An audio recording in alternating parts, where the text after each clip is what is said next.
Atos dos Apóstolos, capítulo 8. Perseguição e a dispersão da igreja. Naquela ocasião, desencadeou-se grande perseguição contra a igreja em Jerusalém. Todos, exceto os apóstolos, foram dispersos pelas regiões da Judéia e de Samaria. Alguns homens piedosos sepultaram Estevão e fizeram por causa dele grande lamentação. Saulo, por sua vez, devastava a igreja, indo de casa em casa, arrastava homens e mulheres e os lançava na prisão. Os que haviam sido dispersos pregavam a palavra por onde quer que fossem. Indo Filipe para uma cidade de Samaria, ali lhes anunciava o Cristo. Quando a multidão ouviu Filipe e viu os sinais milagrosos que ele realizava, deu unânime atenção ao que ele dizia.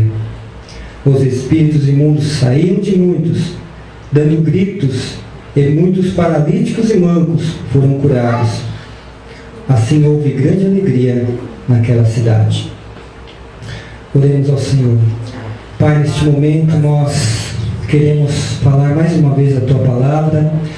Senhor, que Teu Espírito dê-nos da Tua palavra, encha o nosso coração, ensina-nos, Senhor, que o Teu Espírito venha moldar o nosso ser, o nosso caráter, a nossa visão de mundo, a nossa visão, Senhor, como igreja, a nossa visão, Senhor, como chamado, como vocacionado para a Tua obra, Senhor, para este ministério, para este tempo presente em que nós vivemos, Senhor, que o Teu Espírito venha nos trazer equilíbrio doutrinário, Senhor, por meio da palavra, das Escrituras Sagradas, Senhor. Ensina-nos, Senhor, nesse discipulado em que nós vivemos hoje. Nós queremos, Senhor, aprender a cada dia mais como Te agradar, Senhor, como ser útil nas Tuas mãos, Pai. Venha nos abençoar com o Teu Espírito, em nome de Jesus.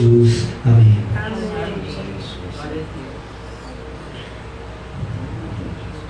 Meus irmãos, eu estava pensando esses dias sobre a igreja ajuntamento de cristãos, a igreja dos nossos tempos, tentando imaginar a igreja primitiva. Muitas coisas eu sei que a gente não consegue saber ao certinho como era,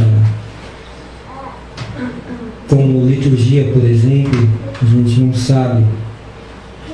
E eu pensando e eu meditando nisso, a Bíblia teria muitos textos, para falar sobre esse assunto, para discorrer sobre alguma coisa, sobre a igreja segundo o coração de Deus, segundo o projeto de Deus, a igreja que Jesus um dia falou: eu edificarei a minha igreja. E Ele falou: e as portas do inferno não prevalecerão sobre ela. Sobre esta igreja.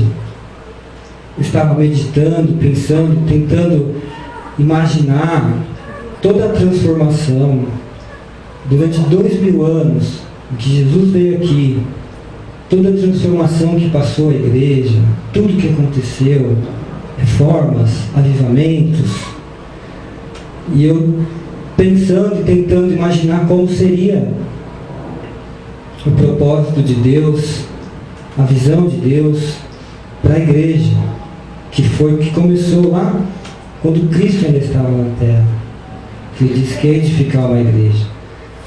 A gente sabe que a igreja, ela é composta depois que os judeus rejeitaram, então a gente sabe que gentios foram enxertados na videira. Então os gentios são gregos, são brasileiros, são portugueses, foi enxertado. Essa é a visão de Jesus para chamar a igreja. Os judeus são o povo de Deus. Deus tem um relacionamento com eles, propósito para a vida deles, e a igreja, a noiva de Cristo, são aqueles que, pela graça de Deus, foram enxertados. Então na igreja de Jesus, judeu, grego, brasileiro, na verdade se torna irmão, vira um só, vira igreja. Aí já não entra mais nacionalidade, se torna igreja, corpo de Cristo. Judeus, povo de Deus, povo de Israel. Deus tem um tratamento com eles, a Bíblia está lá. Deus tem um tratamento com eles, vai tratá-los. A igreja são aqueles que vieram depois, que pela graça de Deus abriu-se, abrangeu universalmente para todos fazerem parte. Somos nós hoje, que no Brasil somos uma parte da igreja. A igreja que não tem um nome, na verdade chamaram aqueles discípulos em Antioquia, eles estavam lá e prega Jesus Cristo, fala, e na verdade eles nem estavam preocupados em como chama a nossa religião ou a nossa igreja. Na verdade chamaram eles de cristão. E aí começou. Nem foram eles que se reuniram. Como que a gente vai se chamar? Nós temos que ter um nome, uma placa, Não, eles estavam lá pregando Jesus Cristo, em Antioquia. E vários cristãos. E pegou. Até hoje. São os cristãos, a primeira igreja primitiva. Pregavam Jesus Cristo. Receberam o nome de cristão. Essa igreja passou por transformações. A gente sabe, a igreja, quando o imperador Constantino entrou, esse nome, cristianismo, sofreu uma séria mudança, porque ele acabou deixando a igreja meio politizada, misturou com política. O imperador Constantino deu uma nova roupagem àquilo que eles estavam chamando os cristãos, o cristianismo.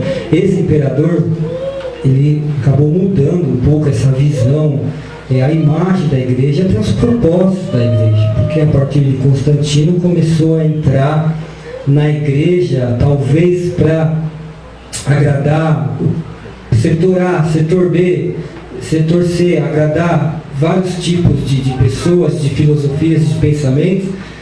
Acabou nesse tempo entrando heresias, acabou entrando paganismo, acabou entrando muito misticismo, superstição na igreja, que era a igreja da Idade Média, a igreja que a gente conhece, uma igreja romana. Mas enfim, houve restaurações, avivamentos, reformas, chegamos até hoje. Eu estava meio preocupado e pensando, será que a igreja hoje, ela é pelo menos 50% do que era a igreja primitiva, quando ela surgiu? Será que ela é 60%, 30%, 10%? O que a igreja hoje, independente do nome da denominação, a igreja, membros, corpo de Cristo, pessoas, até que ponto ela chega perto daquilo que era a visão original, plano original para você, igreja? Na Bíblia nós temos o ID de Jesus Cristo. Ele enviando os seus discípulos, vai os confins da terra, todos os lugares, prega o Evangelho, batiza em nome do Pai, do Filho e do Espírito Santo. E aqui no 8 de Atos a gente vê, acontece uma grande perseguição liderada pelo apóstolo Paulo, que ainda era Saulo, que ainda não entendia, liderada por Saulo, uma grande perseguição. A igreja se espalha, a igreja começa a fugir, somente os apóstolos ficam reunidos, e essas pessoas que se espalham, por onde eles vão, esse ID parece que está cravado no coração deles, na mente deles. Jesus mandou eu ir. Então eles sofrem uma grande perseguição. Paulo estava prendendo os cristãos, levando presos, indo nas casas deles, arrastando eles, prendendo.